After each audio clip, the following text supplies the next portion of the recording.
como sociedad creo que ya es hora de replantearnos qué tan útil nos es que otros sigan pensando por nosotros y diciéndonos qué pensar. Porque parece que cuando tenés dinero, las leyes de la magia, sea blanca, negra, verde o azul, se vuelven más maleables. ¿Contra qué nos estamos enfrentando? Creo que te podés imaginar un abanico muy amplio de cosas desagradables, y todas, para peor, son correctas. Pero esa también es una parte de nuestra realidad.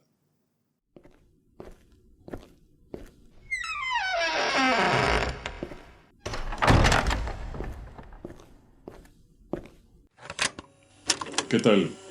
Mi nombre es Nicolás.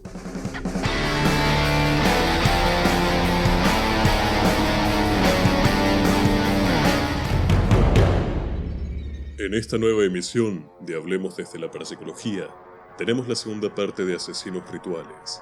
Si aún no viste la primera, te recomiendo que lo hagas para que puedas entender lo que verás a continuación. Para empezar, vamos a recapitular brevemente. Conocimos los crímenes de Antelo, hablamos de las diferencias entre asesino y asesino ritual, y vimos qué clase de órganos y partes corporales pueden llegar a ser utilizadas en liturgias que así lo requieran. También dejamos en claro cómo debe de ser una víctima ideal, y desde este mismo punto vamos a retomar esta noche.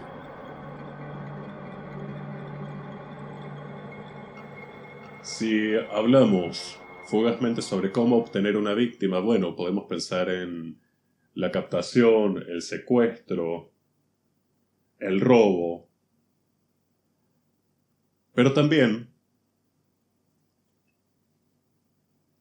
toca abrir el cajón de mierda que es el tráfico de personas y también el tráfico ilegal de órganos. Porque parece que cuando tenés dinero, las leyes de la magia, sea blanca, negra, verde o azul, se vuelven más maleables. Les sorprendería saber cuántas redes de trata de personas están dentro de este mercado.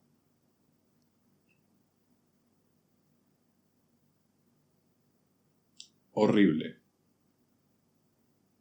Pero esa también es una parte de nuestra realidad. Y si hablamos del tráfico de órganos involucrado en todo esto, chicos, no es lo mismo. No es lo mismo sembrar y cosechar tus hortalizas que ir a comprarlas al supermercado. El sabor es diferente. De nada me serviría el corazón extraído quirúrgicamente a un cadáver a causa de un accidente automovilístico. ¿De qué me podría servir? Volvemos. ¿Asesinato? Sí, pero ritual. Es lo mismo que me llegue un paquete de Amazon con un corazón humano. Le vaya a saber Dios quién. A extirparlo uno mismo, con la víctima tan consciente como lo resista, mientras se hacen cánticos, oraciones, invocaciones. Me parece que no, porque tengo entendido que al menos en las autopsias esas cosas no las hacen. Entonces, ¿dónde queda lo ritual? Vaya uno a saber. Punto también para hablar de, claro, una cosa es matar con un sentido para obtener materiales o como la culminación de un gran ritual, y otra cosa es matar y de golpe ver, ¡uy, qué desastre! ¿Quién lo va a limpiar? Y decidir utilizar un cráneo humano como florero. ¿Se entiende? Una cosa es matar con una determinación y un objetivo específico, y otra cosa es matar y luego ver qué hago con las partes. Que a ver, que partes humanas también se usan desgraciadamente. Pero ahí, si vos no mataste a la persona Y si no la mataste con la finalidad de utilizar las partes, sino que después se te antojó utilizarlas para algo, ya no es un asesinato ritual. Entraríamos en el tema de la necromancia, pero no es de lo que estamos hablando.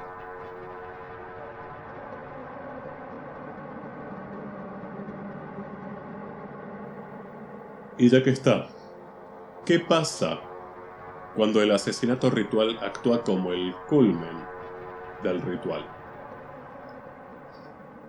Que suele ser muy difícil de comprobar y de demostrar a nivel judicial. Si no hay altares, si no encontrás la escena tal cual en el espacio donde se está realizando toda una ceremonia, si no sos alertado en el momento, y si luego, amén de un cadáver, no encontrás nada más, ¿es ritual? Jurídicamente no. Pueden haber signos en el cuerpo que indiquen que probablemente sí, pero si fue un asesinato ritual, dentro de qué movimiento, de qué secta, de qué culto, contra qué nos estamos enfrentando. Es muy extraño poder demostrarlo. Volvemos al caso de Marcelo. Supongamos que sí lo dijo, supongamos que sí era una promesa. ¿Cómo lo demostramos? En el caso de él, ni siquiera se encontró en su domicilio un altar hacia la muerte, al cual echarle la culpa. Vieron que de todas formas se le echaron, ¿no? Al menos mediáticamente, pero a nivel del juicio y demás, no se puede demostrar. Pero que no se pueda demostrar tampoco da carta blanca o vía libre a que vayas con una escopeta a celebrar rituales. Porque para algo incluso existen herramientas específicas y tampoco me refiero a una motoguadaña de jardín. Sin embargo, existen investigaciones de casos donde sí se pudo confirmar que eran asesinatos rituales. Vamos a ver algunos de ellos. Podríamos empezar por mencionar el mediáticamente conocido caso Los niños castrados de Altamira, sucedido en Brasil, donde los responsables eran parte de una secta llamada Lineal Universal Superior. Están viendo las fechas en pantalla. En ese intervalo, captaron, torturaron y asesinaron a 19 niños de forma ritual. Tenemos también los asesinatos rituales de Toa Payoh en Singapur en 1988, dirigidos por un gurú, fiel seguidor de la deidad Kali. Inciso, Kali, deidad del panteón hindú de la destrucción transformadora y de los cambios violentos, por decirlo de alguna forma, aunque también hay que reconocer cambios violentos que terminan siendo para mejor, dependiendo de qué tanto uno resista el vértigo de los mismos cambios. No tiene nada que ver con asesinatos rituales, como así tampoco, insisto, San la Muerte tiene algo que ver. Acá volvemos a lo que es socialmente aceptable y lo que socialmente utilizamos como un chivo expiatorio para intentar justificar las acciones de un sector demente o para que los dementes justifiquen sus acciones en contra del resto de la sociedad. Pero bueno. Luego, el ideal de la libertad de culto y demás, y entiéndase, libertad de culto es que no anda asesinando gente. Gracias. Ahí volvemos a las leyes, que están tan bien hechas para algunas cosas sobre todo para transgredirlas, en muchos casos, porque por libertad de culto se han dado de alta santuarios, templos y sectas alrededor de todo el país. Pero claro, libertad de culto sin demostrar en qué se basa tu culto o mintiendo. Bueno.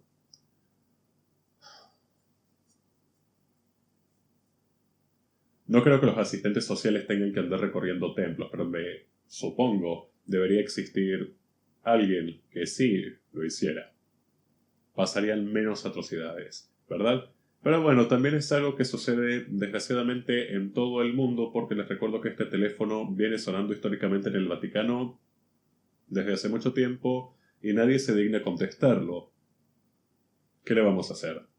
También hay que hacer la salvedad. Yo puedo matar 2 cucarachas, una de forma ritual y la otra simplemente la maté, sin ningún motivo específico. Quizá porque tenía alas y me asustó, quién sabe. Ahora, el que yo haya matado a una de una forma y a otra de otra forma, convierte a las 2 muertes, a las 2 cucarachas muertas, en víctimas de un asesino ritual. No. Hace que las 2 cucarachas tengan la carátula de asesinato y punto. No, una fue ritual. Por favor, que se reconozca al menos el mérito. ¿Por qué digo todo esto? Porque hay casos de asesinos que digamos eran mixtos. Mataban un poco por diversión o por otras determinaciones y mataban otro poco de forma ritual. Si me preguntan, matar para mí ya es algo aberrante que no hay que hacer. Perdona las cucarachas de mi pasado. Pero creo que por la alevosía criminal y el ensañamiento y demás, la figura de asesinato ritual debería tener un peso muchísimo más mayor que la que tiene actualmente. Voy a dejar de meterme con las leyes por un momento. Vamos a ver casos de estos asesinos mixtos. Podemos empezar por mencionar el caso de la secta Colonia Dignidad en Chile, que en los años 70 mató a múltiples niñas y niños sin antes hacerlos pasar por un grado de purificación y de tortura, que en este caso son sinónimos, porque si yo te digo personas adultas torturando a criaturas, creo que te podés imaginar un abanico muy amplio de cosas desagradables, y todas, para peor, son correctas. Para terminar asesinándolos de manera ritual. Pero también, este mismo grupo de personas se dedicaba a matar a opositores del dictador Pinochet, pero no de manera ritual. Cómo no, creo que también es un buen momento para hablar de Manson y de lo que habitualmente se conoce como los asesinatos rituales ocurridos el 8 de agosto de 1969, si no me equivoco, donde miembros de su clan o de su familia, bajo sus órdenes, mataron a la actriz Sharon Tate, a su hijo todavía no nacido y creo que a 4 o 5 personas más. Ahora, acá es donde yo difiero, y mientras el mundo ha decidido que esto era un asesinato ritual masivo, para mí es un asesinato masivo. Porque que Manson te mande a cumplir esta misión y que encima te diga explícitamente que dejes por el lugar algún signo brujeril para alertar e incomodar a las masas, yo no veo lo ritual. Claro, ok. es más bonito y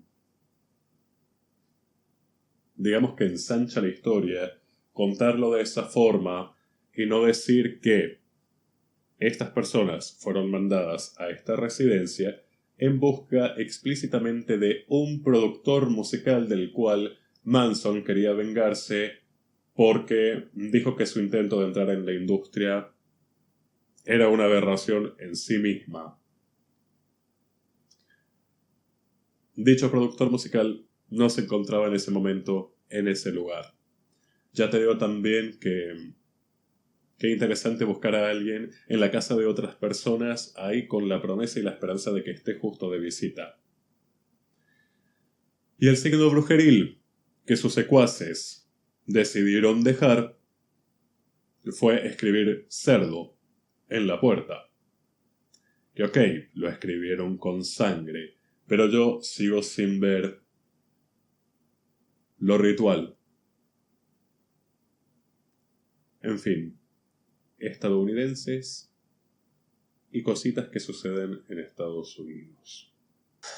Tampoco le podemos pedir mucho a la ensalzadísima figura de Manson cuando éste tenía un delirio mesiánico estratosférico al nivel de creer que los Beatles, por medio de sus canciones, le enviaban mensajes específicamente a él, que ni siquiera sabían que existía, ni mucho menos que era fan. Pero bueno, una cosa muy peligrosa ya de por sí es creer que te envían mensajes, pero otra cosa es que encima digas que te dan instrucciones o que te animan a matar gente.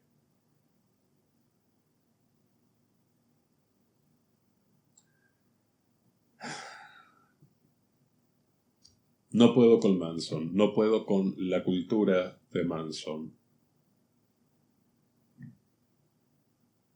Oh, mira. Y de la fama de ese asesino no podemos echarle la culpa a Netflix. Hasta que hagan un documental, si es que ya no lo hicieron. El público se renueva. Más allá de todo esto, se dieron cuenta que no hace falta dormirse para contemplar pesadillas. Justamente, retomemos por última vez la historia del chico sucio, presente en el primer capítulo de las pesadillas de la realidad. ¿Alguien recuerda al personaje de Sarita cuando contaba ciertas atrocidades que se hacían en el norte del país? Sarita contaba que, en su pueblo, en el Chaco, había pasado algo similar, pero con una nena. La encontraron con la cabeza al costado, también, y muy violada. Pobre almita, toda cagadita alrededor estaba. Sarita, por favor te pido, dijo Lala.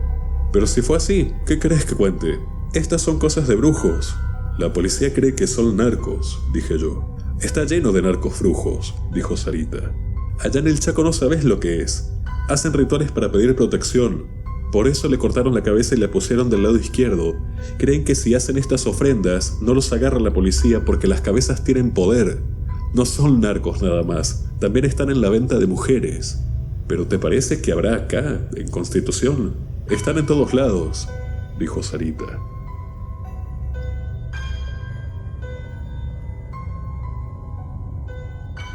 Si aún no estás todavía del todo convencido que la realidad puede superar por lejos a la ficción, te invito a que esta noche hagamos otro viaje más.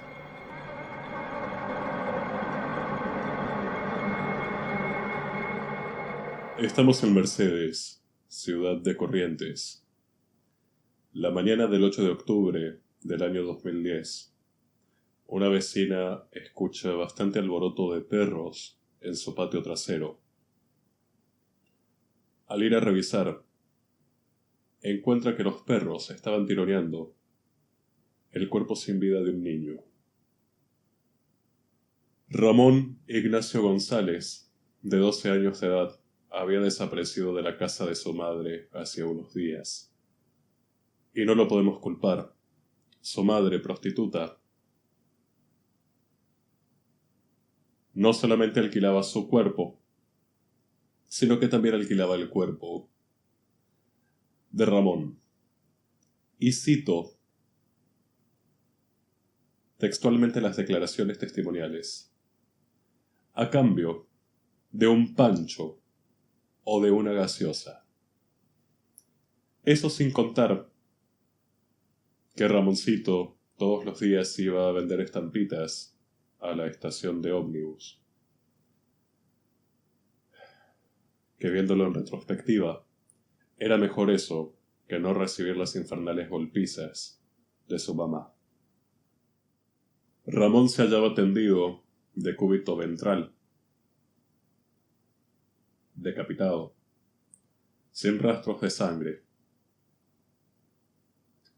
Se observaban claros indicios de abuso, ya que el cuerpo tenía la ropa interior parcialmente quitada, con el orificio anal expuesto, lleno de restos de semen y de materia fecal. Sin contar que en su cuerpo también habían diversas heridas y quemaduras de cigarrillos. La cabeza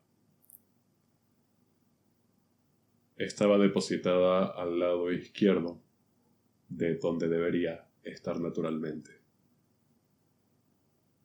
No había cuello, no había rastro de su cuello, y lo que llamamos cabeza,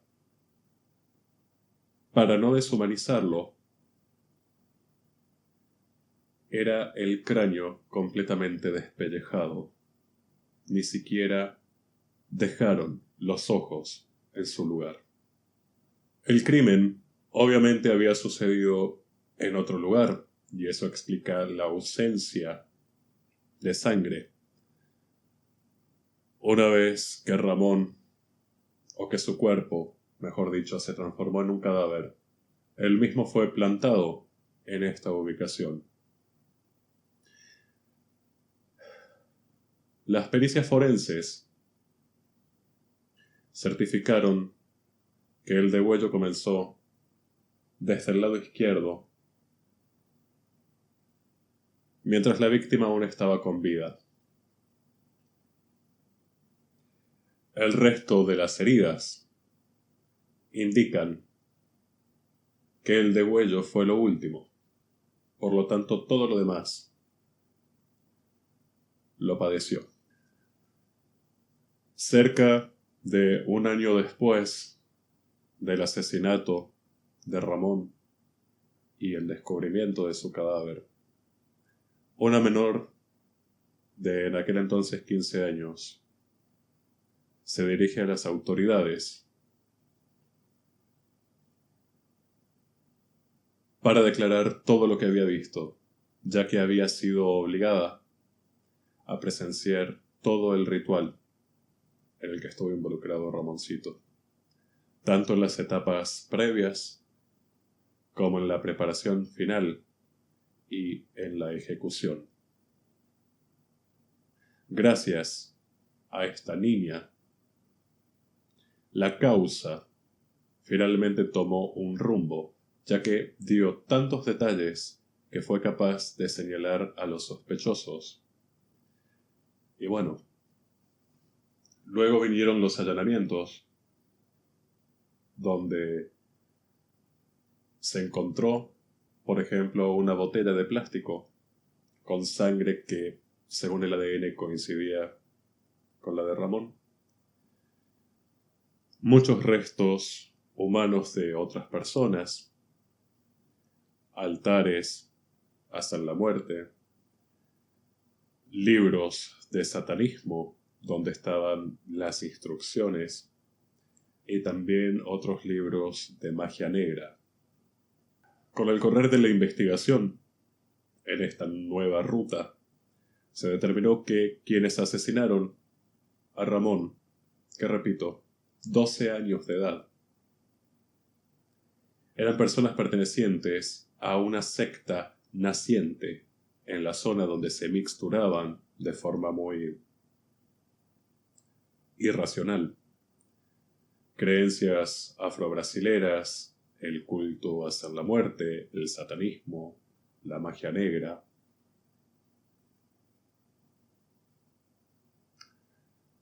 Sin mucha mayor explicación. No había un por qué lo hacían de esa forma, simplemente lo hacían y ya. Verdaderamente no quiero seguir profundizando en los detalles, pero en la caja de descripción les dejo nada más y nada menos que el artículo escrito por José Humberto Micheli, antropólogo que ayudó en toda esta causa y que incluso fue llamado a declarar varias veces y que gracias a su visión y a sus conocimientos, este crimen fue finalmente considerado como un asesinato ritual. En ese archivo van a poder leer todo el contexto social, la geografía del lugar, el contexto económico. Van a encontrar fragmentos de la declaración de la menor. Van a encontrar cosas muy llamativas, como que esta secta en sus rituales se inspiraba con música de los Bukis y de Ataque 77, y van a encontrar otras atrocidades que, tristemente, cómo confirmarlas. Pero esta niña también declaró que en un momento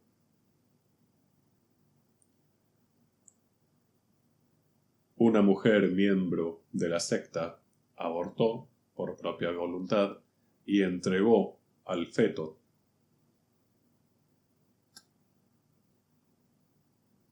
que fue convertido en un embutido que todos consumieron. Por el crimen de Ramón, 11 personas fueron condenadas, entre las que yo quiero resaltar a Patricia López, enfermera de profesión, que estuvo prófuga durante 13 años.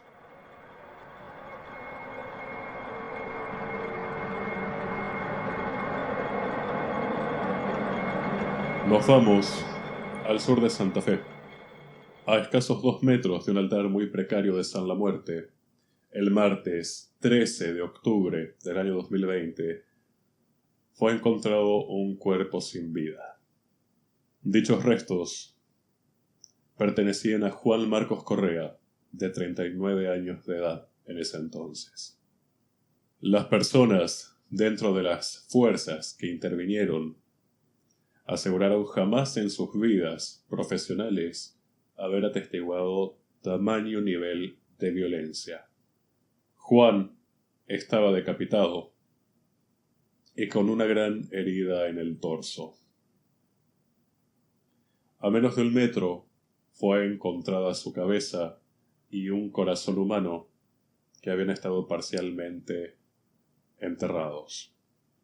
La autopsia reveló que el corazón, amén de corresponder a la víctima,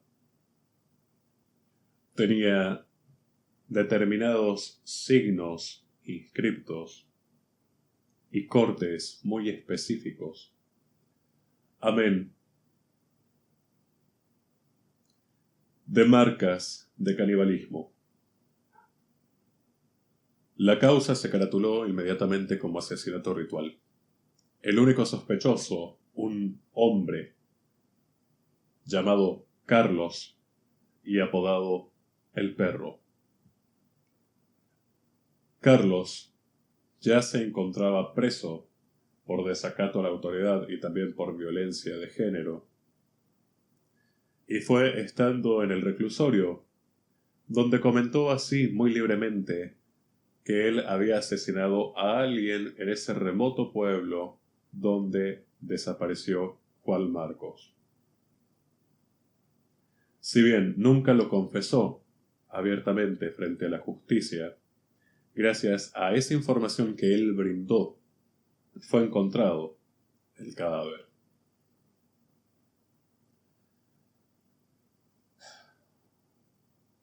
En las redes sociales de este delincuente se encontraron diversas imágenes que, vamos, por la circulación que tienen, podríamos decir que son directamente memes, pero que fomentaban un poco el asunto de que por ahí cultuaba hacer la muerte. Entonces había una referencia entre lo que subía a sus redes sociales y lo que había hecho y sobre todo dónde lo había hecho. También había otros mensajes y chats donde él ya de entrada se vanagloriaba de este acto, de haber arrebatado una vida.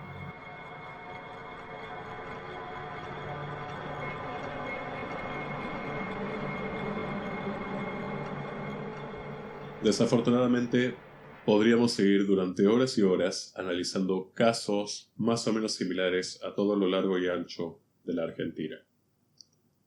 Creo que no hace falta. No me atrevería a llamarle modus operandi, pero sí es cierto que en la gran mayoría de las noticias que he leído y de las investigaciones y demás, suele estar muy presente el tema de la decapitación. Y por supuesto, el nexo conector en todas las historias reales que vimos hoy es la figura de San la Muerte.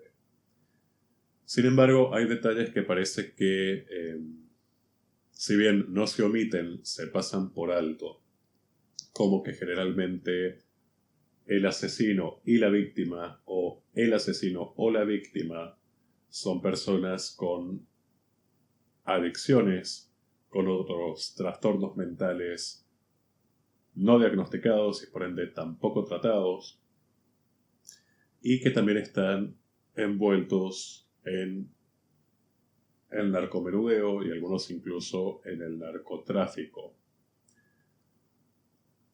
Lo digo como para tener bastante en cuenta y sobre la mesa las alteraciones de conciencia, ¿no? También es cierto que en estos casos el único que podemos verdaderamente determinar como ritual es el de Ramón. Los otros dos no tenemos mucho de todos los crímenes de Marcelo y no tenemos mucho tampoco del supuesto crimen de El Perro. En El Chico Sucio, por ejemplo, se nos menciona también una realidad de México, que son las cabezas rodando por una escalinata, los cuerpos colgados de puentes y demás. Pero se sabe que eso tiene que ver directamente con el narcotráfico. No se piensa jamás en un asesinato ritual, porque no lo son. ¿Se acuerdan cuando hablé de acá no hay espacio para sentimentalismos ni subjetividades? Bueno, los cuerpos que desgraciadamente aparecen en esas circunstancias suelen ser miembros de bandas contrarias, familiares de esos miembros de bandas contrarias o incluso gente que perteneció a la misma banda y que por algo fueron tachados de traidores y ese fue su fin. Podríamos ver similitudes en los crímenes, pero volvemos a lo mismo. ¿Cómo determinar cuándo es ritual? Es fácil. Pero, ¿cómo determinarlo cuando no estás envuelto en el ritual o en la escena específica del ritual? Hay algunos indicios más claros que otros, pero también hay mucho desconocimiento de todos estos sistemas y de cómo se hacen realmente. Tengo que seguir insistiendo con que en ninguna parte del culto a San la Muerte se pide o exige que se mate a otra persona ni para obtener ingredientes, por decirle así, ni para finalizar un ritual, un pacto, una promesa, un tratado. No. Como tampoco se pide nada similar en las religiones de matriz africana que se practican en este lado del globo, como son la quimbanda, la umbanda, el batuque y el candomblé. Si quisieran relacionarlo por ese lado, tendríamos que irnos a otras religiones y cultos africanos, como el palo monte y el palo mayombe. Pero también hay mucho desconocimiento y desinformación. Con decirte que, listo, religión de matriz africana, todas son iguales, es lo que sale en televisión. Entonces, no esperes tampoco que las fuerzas, que por lo visto cada vez se preparan menos para todo, entiendan cuál es la diferencia entre todo lo que acabo de mencionar. Volviendo al caso de Ramón, amén de mencionar ciertos cultos africanos, se nombra el satanismo y la magia negra. Para empezar, no son tres cosas que puedan convivir. Pero antes de decir si en el satanismo se hacen asesinatos rituales o si en la magia negra se hacen, nos tocará explorarlos más a profundidad en otro video. Queda por ahora la sospecha. Saquemos por un momento también el componente mágico. Para mí, en todos estos casos estamos hablando de personas con serios trastornos mentales, no diagnosticados, no tratados y que también, y no para victimizarlos a ellos, por favor entiéndase, son problemáticas invisibilizadas. Volvemos a las leyes y al espanto que tenemos de ley de salud mental en el país, pero amén de eso, psicológicamente y psicopatológicamente hablando, ¿en cuántos trastornos y desequilibrios podríamos incluir a todas estas personas que hacen esta clase de cosas? ¿Quieren el componente mágico también? Perfecto. Saquemos la muerte de lado por un momento.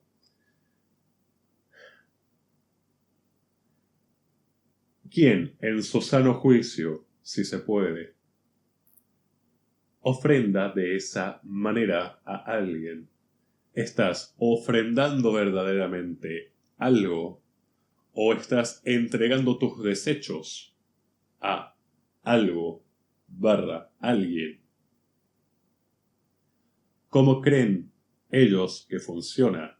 Es tanta la ignorancia y puede ser tanta la desesperación y tanta la maldad, porque no hay que dejarla de lado en estos casos, que es muy fácil inventarte tu propia religión, tu propio culto, tus propias reglas, tomando un poco de acá, un poco de allá. Todo para justificar tu accionar depravado y enfermizo. Ahora, así como lo dije en la parte 2 de cultos, ¿yo para qué quiero esa porquería? Si me pongo en esas posiciones de deidades, santos, lo que sean, bajo el nombre que ustedes quieran ponerle. ¿Por qué yo quisiera restos humanos o una vida humana? A ver, definitivamente las personas que matan con fines rituales no se miran mucho al espejo, porque si no podrían bien sacrificarse. Pero no miran tampoco al resto de la sociedad, no ven más que una forma de saciar su sed de sangre, porque, hola, sacando a Dios y las religiones de lado de este video, en este momento se van por la puerta. ¿Nos han visto? ¿Han visto cómo nos comportamos? ¿De las cosas que somos capaces de hacer? ¿Ustedes creen que nosotros, los seres humanos, podemos servir de ofrenda para contentar a tales o cuales energías a nuestro favor?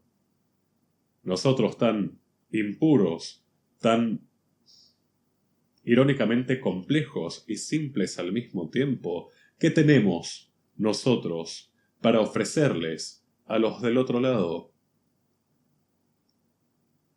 Nunca pensé que este momento llegaría, pero voy a citar una frase de San Martín para terminar de englobar de una forma un poco más poética todo lo que estoy intentando decir.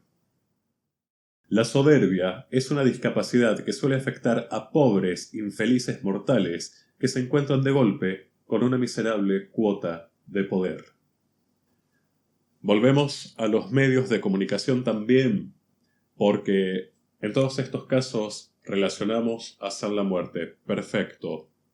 ¿Por qué no convocan a un seguidor, a un devoto de San la Muerte, para que dé su versión de cómo es el culto? ¿Por qué nadie se interioriza? Ya lo dije, es un hermoso chivo expiatorio a quien culpar de las atrocidades que hacemos tan libremente.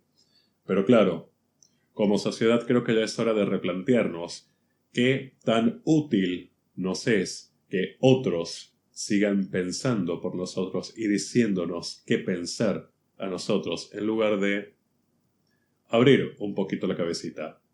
No los estoy mandando que se metan en ningún culto a explorar y a hacer un videoblog. No.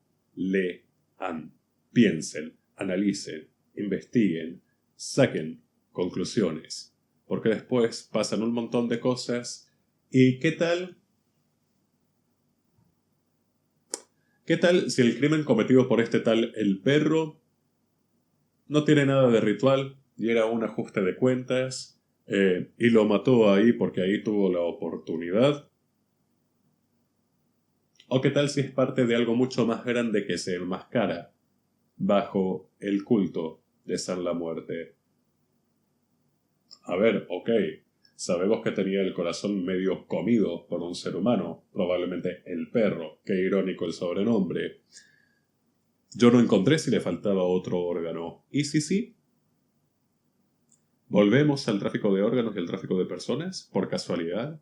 Pero claro, también de esos temas no se habla hasta que pasan, y pasan de una forma tan estrepitosamente horrible que no los podemos seguir metiendo abajo de la alfombra con toda la porquería. Despedimos, después de tantos videos, a El Chico Sucio y su historia, con la horrible certeza de que seguramente él y su hermano recién nacido en la ficción tuvieron el mismo fin que Nachito. Pero en una sociedad donde, no sé, echémosle la culpa a las adicciones, es fácil conseguir el sustento o conseguir las drogas directamente. Prostitución, robo, asesinato por encargo. ¿Por qué de todas las variantes uno elegiría sacrificar personas? Sacrificar, entiéndase, para que una deidad o algo sobrenatural te dé lo que estás precisando y que encima de que lo hacen después terminan igual que como estaban o mejor aún, presos. Yo no lo veo muy loable. Ok, que en la desesperación la gente no piensa mucho, pero yo creo que en algún momento la lucidez tiene que imperar, así sea fugazmente. Ya hablaremos en un futuro no muy lejano de ciertas prácticas coercitivas, de promesas, de líderes religiosos y de líderes sectarios y de muchas cosas que están detrás de estas figuras. Figuras que conviven en este mundo con nosotros también y que son bastante peligrosas. Por lo pronto, seguir exigiendo justicia y memoria también por todas las víctimas, no solo las que vimos acá, sino todas las que hay ahí afuera, que la lista sería prácticamente interminable. Porque de las víctimas, cuando podemos asociar lo que les hicieron con un ritual, con un culto o con algo. Conocemos el nombre, la edad, dónde vivían, hasta qué comían. Conocemos todo. Ahora, de las personas que los asesinaron, casi no conocemos nada, salvando contadas excepciones. Porque les repito, hoy me tocó hablar de alguien llamado Carlos el Perro. El apellido no existe. En los registros, en las noticias, el apellido no existe y su cara aparece censurada. Sea culpable o no de ese asesinato, sí es culpable de otras cosas que ya mencioné. Entonces, ¿por qué se sigue protegiendo al asesino y al agresor? Y mientras tanto, de la víctima incluso es muy fácil conseguir fotos que fueron publicadas en la prensa. Esa doble vara moral tan asquerosa, conmigo no. Y ojalá que con ustedes tampoco. Porque no es otra hermosa forma más de seguir faltándoles el respeto a todas las víctimas. Y acá, cuando hablamos de víctimas, no importa el contexto social, no importa qué eran, no importa si eran adictos o no. No importa si tenían retrasos madurativos, no importa nada más que el hecho de que las mataron. Si te gusta mi contenido, no olvides suscribirte, activar las notificaciones y dejarme tu comentario. En pantalla estás viendo la dirección de mi Instagram, por si me querés seguir y contactarme en caso de que quieras, necesites o desees una consulta privada conmigo. Si querés proponer un tema para un futuro video o enviarme tus sugerencias, recomendaciones y denuncias, podés hacerlo a través de esta dirección, donde también podés contarme tus historias y experiencias personales con el mundo del esoterismo. Muchas gracias y hasta pronto.